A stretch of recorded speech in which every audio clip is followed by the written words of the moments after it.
मैंने आपको मकसद बता दिया, इसकी नीयत ठीक नहीं है रणवीर सिंह जी कि इतिहासकार पीएन ओक ने कहा है अपनी बुक में, उसने कहा है अपनी बुक में कि ताजमहल में के शिव मंदिर होने से संबंधित उसने कई दावे किए हैं। किताब थी उसकी ट्रू स्टोरी ऑफ ताज। इतिहासकार ने ये बात कही। आप बाबरनामा की बात कर रहे हैं, मैं एक इतिहासकार की बात कर रहा हूं। नाम बताइए, इतिहासकार का नाम बताइए। जी सर, इतिहासकार का नाम पीएन ओक सर। हाँ, पीएन ओक जो है वो सीआईए के एजेंट है। ठीक है।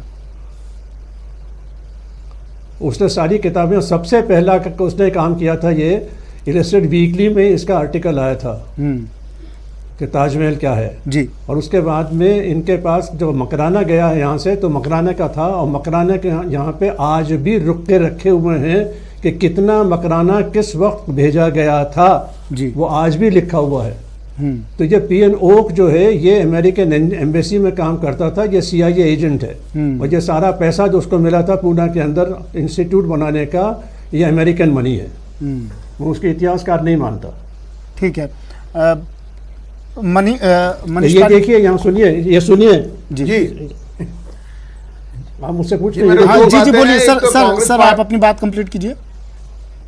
उसमें साफ लिखा हुआ है कि which had formerly been the property of Raja Man Singh and now belong to his grandson Raja Jai Singh. This is Mirza Raja Jai Singh, was selected as the burial place of the dwellers' paradise.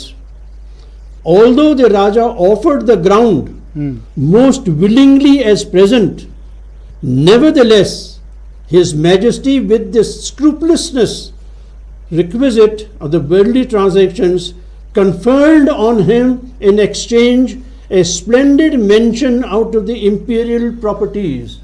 और ये 2 हवेलियां हैं जो ताजगंज में दी गई थी। 40 लाख रुपए इसके ऊपर खर्च हुए थे उस वक्त।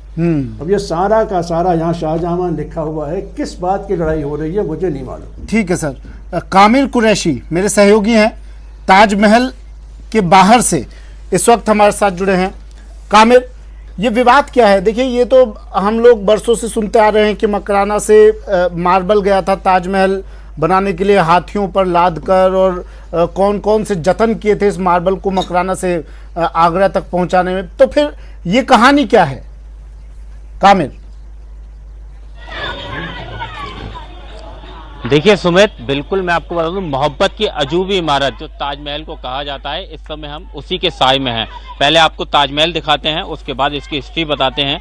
ताजमहल आप देख सकते हैं, ये मोहब्बत की इमारत है। हालांकि ताजमहल लगातार विवादों में रहा है, चाहे हनुमान चालीसा को लेकर ताजमहल में पढ़ने का विवाद हुआ हो, या फिर ताजमहल वर्सेस तेजो महाले का विवाद हुआ हो, या फिर ताजमहल के अंदर शिव जी की मूर्ति होने का दावा किया जा रहा हो। लगातार ताजमहल विवादों में रहा है। अब एक और विवाद ताजमहल के साथ जोड़ता हुआ नजर आ रहा है, वो ये है कि दिया कुमारी, जो कि बीजेपी सांसद है, उनका कहना है कि ताजमहल हमारी प्रॉपर्टी है। लगातार ताजमहल विवादों में रहा, लेकिन कह सकते हैं कि दिया कुमारी के द्वारा ये साफ कह दिया गया है कि सुप्रीम कोर्ट को जो भी डॉक्यूमेंट चाहिए वो हम उपलब्ध कराएंगे।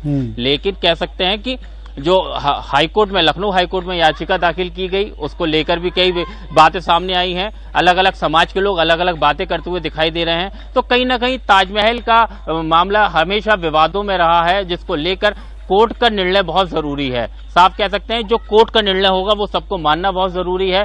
ताजमहल में हिंदूवादी संगठन है, उनका साफ कहना है कि ताजमहल में शिवजी की मूर्तियां हैं और ताजमहल तेजो महल है, जो पुराने समय में शाहजहां के द्वारा ये मंदिर था, लेकिन शाहजहां के द्वारा इसको बताया ये कामिर हमारे साथ इस वक्त चर्चा में इतिहासकार रणवीर सिंह जी बैठे हुए हैं। आपकी वहां पर कुछ आर्कियोलॉजिस्ट से भी बात होती होगी लगातार इस मामले को लेकर।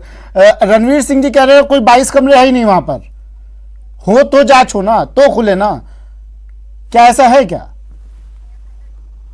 अभी तक नहीं खोले गए हैं, लगातार विवादों में रहा। इसी कमरों को खोलने के लिए आगरा के सांसद नवीन जैन, चाहे केंद्रीय मंत्री हों एसपी सिंह बघेल, उनके द्वारा भी कहा गया कि इन कमरों को खोला जाना चाहिए, जनता को पता चलना चाहिए कि आखिर इन 22 कमरों में क्या है जो इतने वर्षों से बंद पड़े हुए हैं। कहीं ना कहीं इस पर भी विवाद यहाँ पर देखने को मिल रहा है। एक समुदाय के द्वारा बताया जा रहा है ताजमहल पर कुरान शरीफ की आयतें